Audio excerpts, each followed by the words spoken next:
აი ამ ბატალიონი განაიარაღეს და დაიწყო დაჭერები. მან დაჭერები მარტო 2006 წლის აგვისტოში, ივლისში არ მოხდა. მე გრძელდებოდა, მაგრამ იმ დღეებში 10-15 კაცი დაიჭერეს, რომლისგანაც ორი კაცი ციხეში მოკლეს, ზაზა გერლიანი და რომეო მარგველანი. რომეო მარგველანი დაიჭერეს აგვისტოში. დაიჭირეს და თებერვალში უკვე გარდაცვლილი ჩამოასვენეს ხეობაში. ბებრძოლი იყო? კი. რითაც დაიჭირეს 90 კილო იყო დაახლოებით ალბათ ჩემზე ბევრად დიდი ტანის იყო ის ბიჭი. ჩემ თვალწინ დააკავეს, ხომ დაკავება მოხდა როგორ?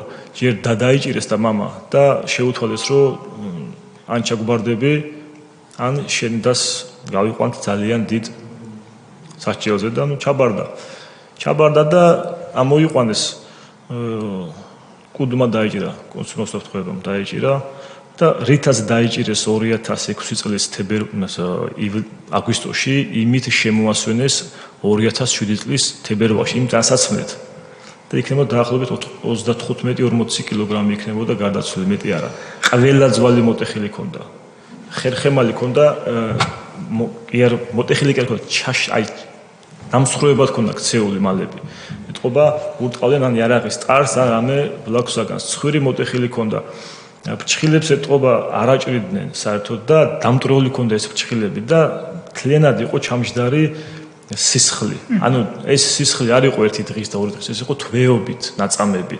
ტანსაცმელი, რომელზეც შემხმარი იყო სისხლი, აგვისტოდან მოყოლებული რომ აწამებ ადამიანს თებერვლამდე.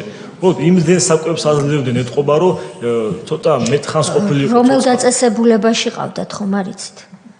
დააკავეს, კუდმა დააკავა და მე ზუგდიდში ყავდათ. ზუგდიდის ციხეში იყო რომეო მარგველანზე ყვებით. რომეო მარგველანი, კი ბატონო. რომეო მარგველანი. რამდენი წლის იყო რომეო მარგველანი ამ დროს? ალბათ იქნებოდა 33, 29 წლის იყო. ხო, დაახლოებით ეგრე იქნებოდა, კი ბატონო. ხო და რო შემოიყვანეს, აი აპატიოს ახლა ოჯახმასთან ერთად გარდაცვალა, დატილიანებული იყო საშინლად, აი ვერ მიეკარებოდი გარდაცვლილს. ანუ ისეთ მდგომარეობაში იყო. მთელი ხება მაგას ხედავდა. არც ის არა იქ შეიწუხეს იმაზე თავი რომ მოკლეს კაცი და ელემენტარული გაეპატიოსებინათ და ტანსაცმელი მაინც გამოეცვალათ. აი როგორც წაიყვანეს, ისე მოგვიგდეს უკან. მკვდარი. და ამით გვანახეს რომ შემდეგი რომელი ხართ, აბა ერთი ვინ იქნება, ოქროს ხო გითხრათ ჩვენ რომ აი ამ დანით გამოვჭრი ბავშვსაც და ქალსაც ყელს, ვინც გაგვიწევს ცირე წინააღმდეგობასაც კი. ცირეცას ვინც გაწევს წინააღმდეგობას. ყველას იჭერდნენ, ყველას ურტყავდნენ ხეობაში.